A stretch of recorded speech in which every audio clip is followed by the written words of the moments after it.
یہ صورتیں ہیں کہ جہاں مکیات ہیں. اب اس کے ساتھ 3 مدنیات ہیں.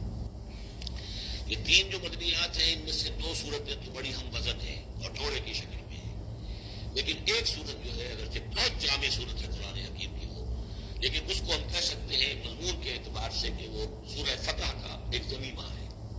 اگرچہ اسلامی ریاست کے اصول، اسلامی معاشرے کے لیے بنیادی ہدایات کے اعتبار سے قرآن حکیم کی اہم ترین جامع ترین صورت ہے.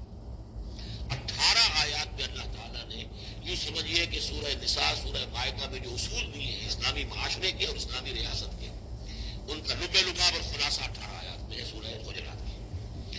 جہاں تک سورہ محمد صلی اللہ علیہ وسلم کا تعلق ہے، یہ بھی قرآن کی ان صورتوں میں سے ہے کہ جس کا 2 نام ہے. اس کا نام سورہ قتال بھی ہے.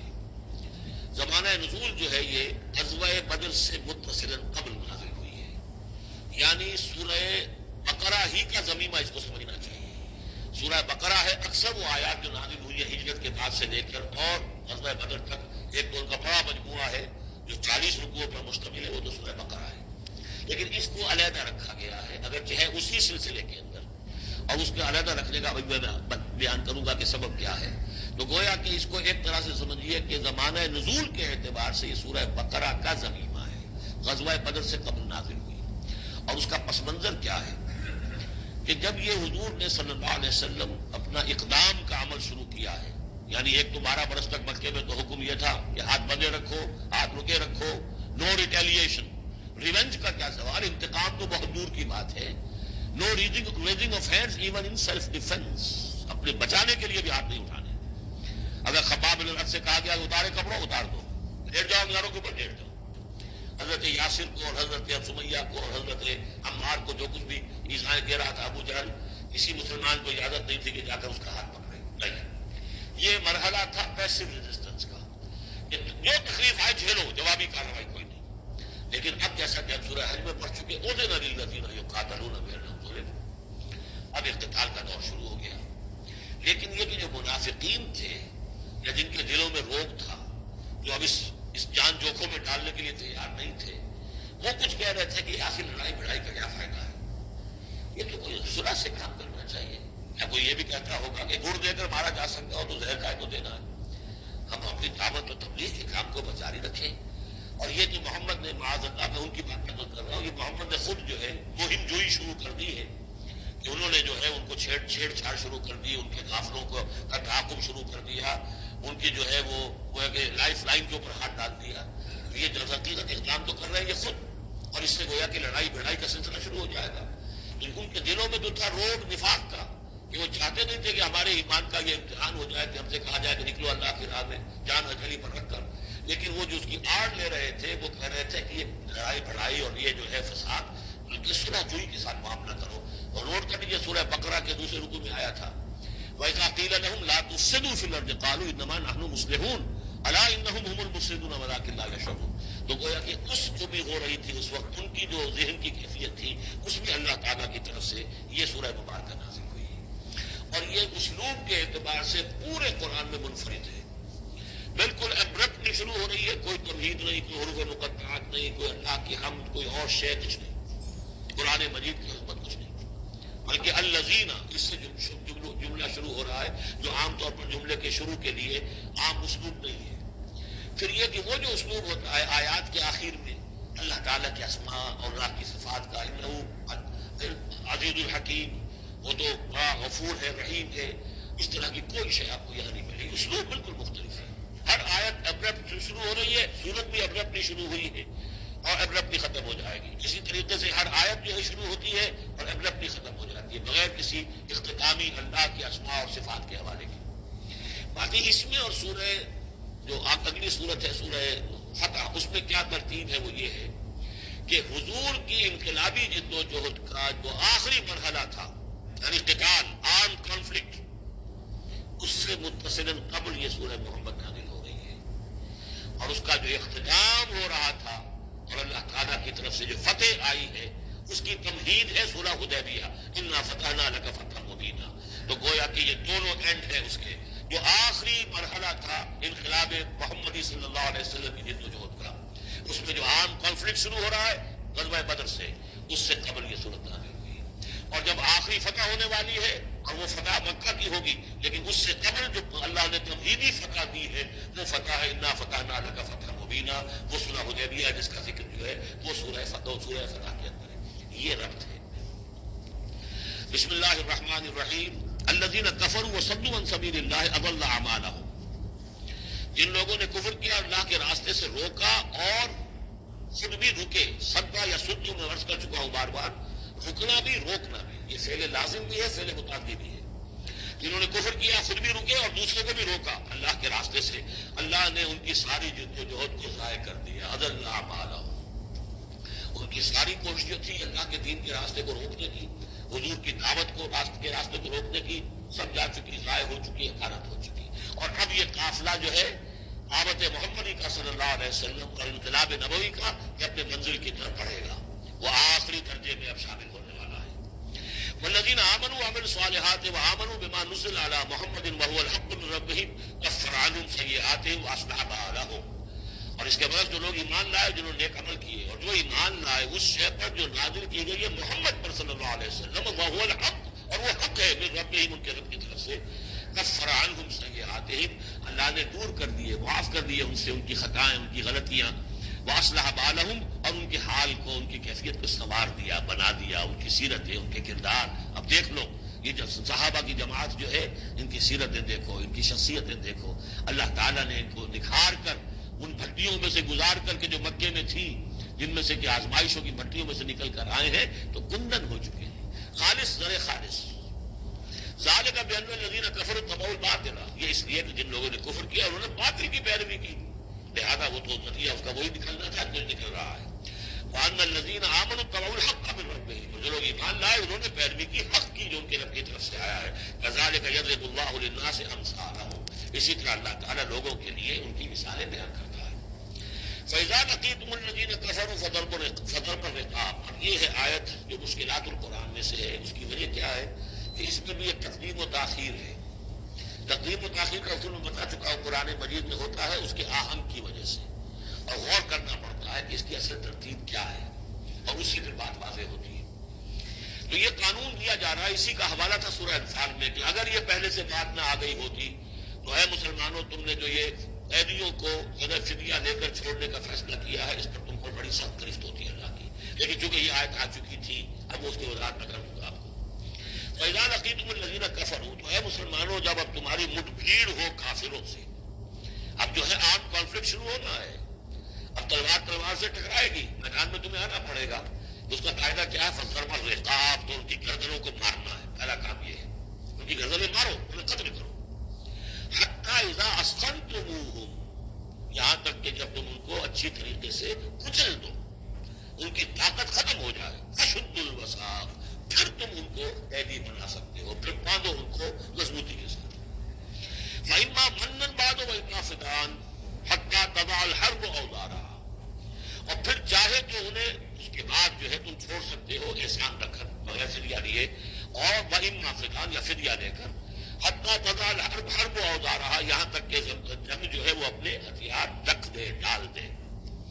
اس میں ہے اصل میں تقدیم و تاخیر، یہ پہلے ہے حَتَّى إِذَا أَثْخَنْتُمُوهُمْ فَشُدُّوا الْوَثَاقَ حَتَّى تَضَعَ الْحَرْبُ أَوْزَارَهَا فَإِمَّا مَنًّا بَعْدُ وَإِمَّا فِدْيَةً، یعنی یہ کہ جب تمہارا مقابلہ کافروں سے ہو تو پہلے مرحلہ یہ کہ ان کی گردنیں مارو، پھر جب ان کی قوت کچھ نہیں جائے پھر تم انہیں قیدی بنا سکتے ہو، جب تک کہ جنگ اپنے ہتھیار بالکل رکھ دے۔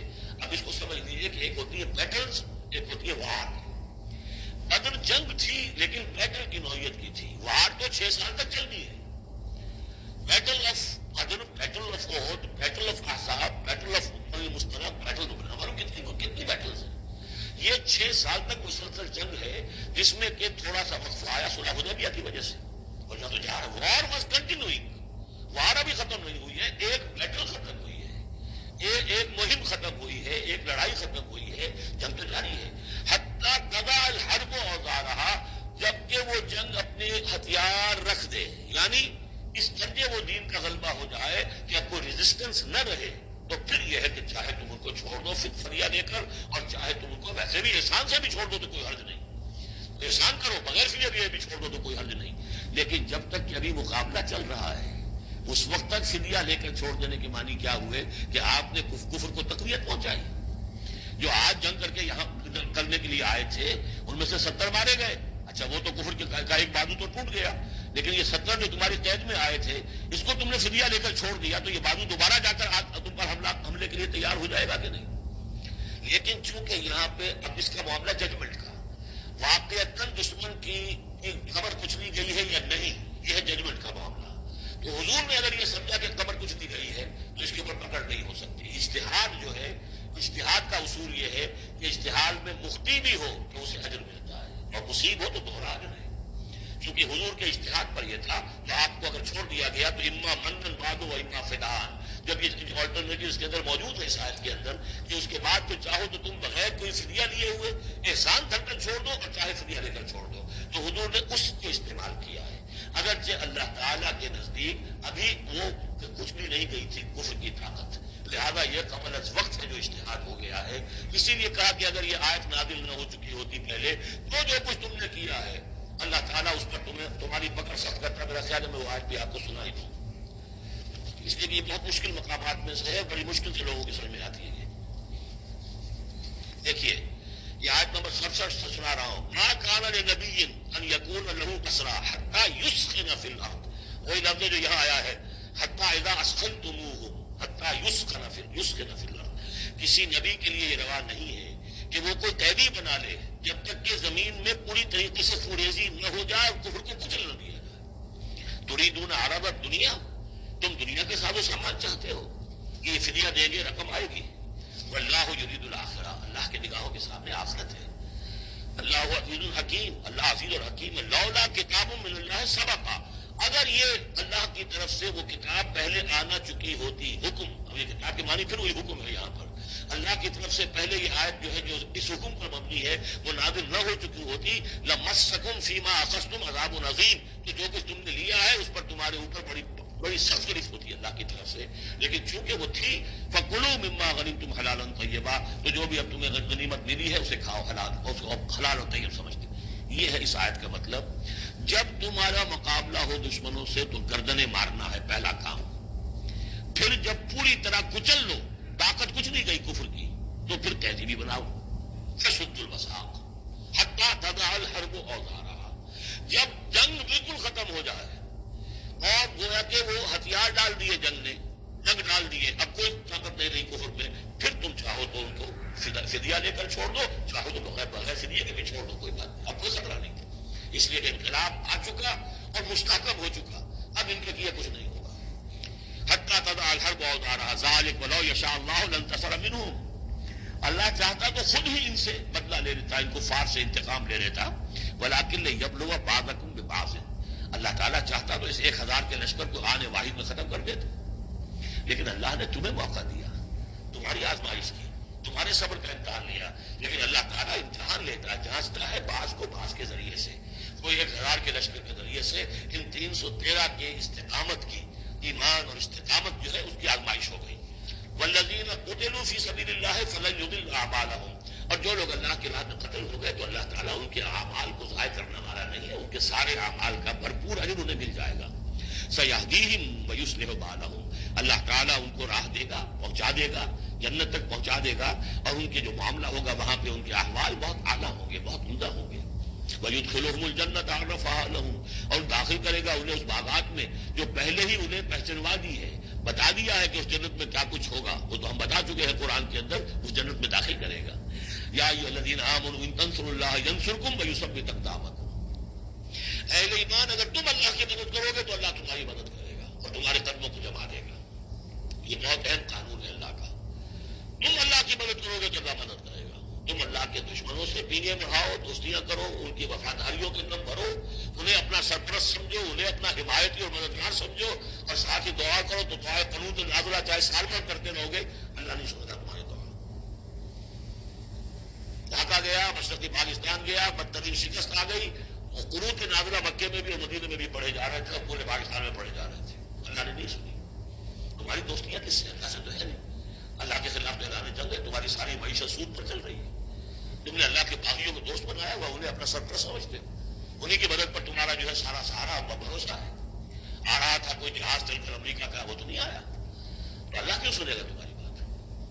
ان تنصروا اللہ ینصرکم ویثبت اقدامکم. اگر تم اللہ کی مدد کرو گے، تم اس کے اگر مخلص ہو، فرما بردار ہو، اس کے دین کا جھنڈا لے کر کھڑے ہو گئے ہو، تن من دھن اس کے لیے لگانے کو تیار ہو، اللہ مدد کرے گا اور تمہارے قدم جما دے گا. والذین کفروا فتعسا لهم. اور وہ لوگ جنہوں نے کفر کیا ہے ان کے لیے تو پھر ہے ان کو گویا کہ رد کر دینا، رانگہ درگاہ کر دیے جائیں گے، وہ کھائیں ٹھوکریں. وعد اللہ اعمالهم. اللہ نے ان کے تمام اعمال کو، جدوجہد کو، کوششوں کو بالکل گمراہ کر دیا، یعنی ختم ہو گئی، وہ ان کا حاصل کچھ نہ ہوا. ذالک بانہم کرہوا ما انزل اللہ فاحبط اعمالهم. اس کی وجہ کیا ہے کہ انہوں نے وہ چیز ناپسند کی جو اللہ نے نازل کی. فاحبط اعمالهم، اللہ نے ان کے تمام نیک اعمال بھی ضائع کر دیے. یعنی آخر ان میں ایسے بھی تھے کفار میں سے جو غریبوں کو کھانا کھلا دیتے تھے، جو حاجیوں کی خدمت کرتے تھے اور سمجھتے تھے بڑی نیکی کا کام ہم کر رہے ہیں. یہ سورہ توبہ میں ہم پڑھ آئے ہیں. وجعلتم سقایۃ الحاج وعمارۃ المسجد الحرام. ان چیزوں کو تم نے بہت بڑی نیکی سمجھ رکھا ہے. لیکن یہ کہ اگر تم نے اللہ کے نازل کیے ہوئے قرآن کو ناپسند کیا ہے تو اللہ نے تمہاری ساری اعمال جو ہے ضبط کر دیے. افلم یسیروا فی الارض فینظروا کیف کان عاقبۃ الذین من قبلہم. کیا یہ زمین میں گھومے پھرے نہیں کہ یہ دیکھتے کہ کیا رہا انجام ہوا ان لوگوں کا جو ان سے پہلے تھے. دمر اللہ علیہم. اللہ تعالیٰ نے ان پر ہلاکت کو مسلط کر دیا. وللکافرین امثالها. اور ان کافروں کے لیے بھی ایسے ہی انجام آئیں گے. ذالک بان اللہ مولا الذین آمنوا وان الکافرین لا مولا لهم. اور یہ اس لیے کہ اللہ تو مولا ہے، رفیق ہے، پشت پناہ ہے، مددگار ہے اہل ایمان کا، اور یہ کہ کافروں کا کوئی مولا ہے ہی نہیں. یہ اصل میں یہیں سے حضور نے پھر وہ نعرہ اخذ کیا تھا جب غزوہ احد میں، جب وقتی طور پر مسلمانوں کی شکست ہو گئی اور حضور بھی اور صحابہ بھی پھر پہاڑ کے اوپر چڑھ گئے احد پر، اور اس کے بعد پھر جو دامن میں کھڑے ہوئے تھے جو کفار کے اس وقت کے سربراہ تھے، اس میں ابو سفیان تھے اور خالد بن ولید، جو بعد میں دونوں ایمان لے آئے صحابہ میں سے. تو اس وقت یہ ہے کہ ابو سفیان نے نعرہ لگایا تھا لنا عزا ولا عزا لکم. ہمارے لیے عزا جیسی دیوی ہے، اس نے ہماری مدد کی ہے، تمہارے لیے تو عزا ہی نہیں. تو حضور نے کہا تھا مسلمانوں سے جواب دو اللہ مولانا ولا مولا لکم. اللہ ہمارا مولا ہے، تمہارا کوئی مولا نہیں. اس نے کہا تھا اعلیٰ حبل، لیکن یہ کہ اس کے جواب میں کہا گیا اللہ اکبر، اللہ سب سے اعلیٰ بھی ہے، بڑا بھی ہے. یہ جو نعرہ ہے کہ اللہ مولانا ولا مولا لکم ذالک بان اللہ مولا الذین آمنوا وان الکافرین لا مولا لهم. ان اللہ یدخل الذین آمنوا وعملوا الصالحات جنات تجری من تحتها الانہار. یقیناً اللہ تعالیٰ داخل کرے گا ان لوگوں کو جو ایمان لائے، جنہوں نے عمل کیے، ان باغات میں جن کے دامن میں ندیاں بہتی ہوں گی.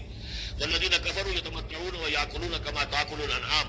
اور وہ لوگ جو کفر کر رہے ہیں وہ کھا پی رہے ہیں، عیش اڑا رہے ہیں دنیا میں، کھا رہے ہیں جیسے کہ حیوانات بھی کھاتے ہیں. والنار مثوی لکم. لیکن یہ کہ بالآخر ان کا ٹھکانہ جو ہے وہ آگ ہے. وَكَأَيٍّ مِّن قَرْيَةٍ هِيَ أَشَدُّ قُوَّةً مِّن قَرْيَتِكَ الَّتِي أَخْرَجَتْكَ. اور اے نبی کتنی بستیاں ایسی گزری ہیں کہ جو اس بستی سے کہیں زیادہ قوت میں تھی جس نے آپ کو نکلنے پر مجبور کیا ہے. مکے سے بڑے بڑے شہر تھے، ان سے بڑی اس کی جو ہے قوتیں تھی، بڑی طاقتور قومیں وہاں رہتی تھی. تو یہ جو بستی جس نے کہ آپ کو وہاں سے نکلنے پر مجبور کیا ہے، اس سے کہیں زیادہ بڑی جو بستیاں تھیں انہیں ہم نے ہلاک کیا. اہلکناہم فلا ناصر لہم. ان کو ہم نے ہلاک کر دیا اور ان کا کوئی مددگار نہ ہوا. افمن کان علی بینۃ من ربہ کمن زین لہ سوء عملہ. تو بھلا وہ شخص جو اپنے رب کی طرف سے بینہ پر ہے، اس کی سرشت اور اس کی فطرت نیک ہے، اور پھر یہ کہ اس کو اللہ تعالیٰ نے جو ہدایت دی ہے وہ اس پر قائم ہے. کمن زین لہ سوء عملہ. کیا وہ اس جیسا ہو جائے گا کہ جس کے اعمال اس کے لیے مزین کر دیے گئے ہیں، برے اعمال اس کے، لیکن اس سے محسوس ہوتا ہے کہ بڑے شاندار میرے اعمال ہیں، میری تہذیب، طریقتکم المثلیٰ، ہمارا کلچر بہت اعلیٰ کلچر، مثالی کلچر. واتبعوا اہواءہم. اور انہوں نے پیروی کی ہے اپنی خواہشات کی. ان دونوں میں ظاہر بات ہے کہ مساوات نہیں ہو سکتی. وہ جو اللہ کی طرف سے بینہ پر ہے وہ کامیاب ہونے والے ہیں، اور یہ لوگ جو اپنی خواہشات کی پیروی کر رہے ہیں ناکام ہونے والے ہیں. مثل الجنۃ التی وعد المتقون فیہا انہار من ماء غیر آسن وانہار من لبن لم یتغیر طعمہ وانہار من خمر لذۃ للشاربین وانہار من عسل مصفى ولہم فیہا من کل الثمرات ومغفرۃ من ربہم کمن هو خالد فی النار وسقوا ماء حمیما فقطع امعاءهم. صدق اللہ العظیم۔